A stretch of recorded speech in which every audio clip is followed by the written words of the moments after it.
wabarakatuh. Perkenalkan, nama saya Titian, kelas 4A dari SDN Gunung Ganti 02 Ciparai.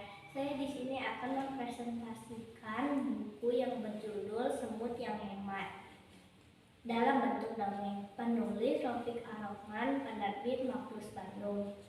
Pada suatu hari, raja pergi untuk menemui semut. Raja mengobrol dengan semut. "Berapa makanan yang kau perlukan selama setahun, semut?" tanya sang raja. "Hanya sepotong roti saja, Baginda."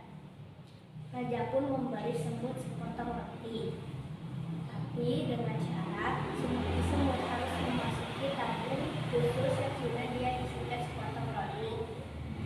Semut setuju dengan syaratnya. Raja dan semut pun pergi ke istana. Sesampainya di istana, semut masuk ke tabung khusus yang sudah diisikan roti, sepotong roti. Setelah setahun, raja teringat akan janjinya kepada semut untuk membuka tabungnya. Saat raja sudah membuka tabungnya, raja terheran karena semut masih mempunyai sepotong roti tersebut. "Mengapa kau masih mempunyai sepotong roti tersebut, semut?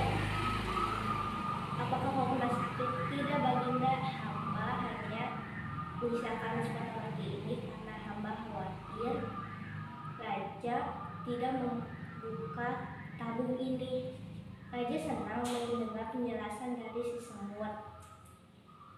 Setelah itu, semut pun mendapatkan hadiah dari sang raja sebagai tanda terima kasih karena telah mengajarinya hidup hemat dan tidak boros. Wassalamualaikum warahmatullahi wabarakatuh.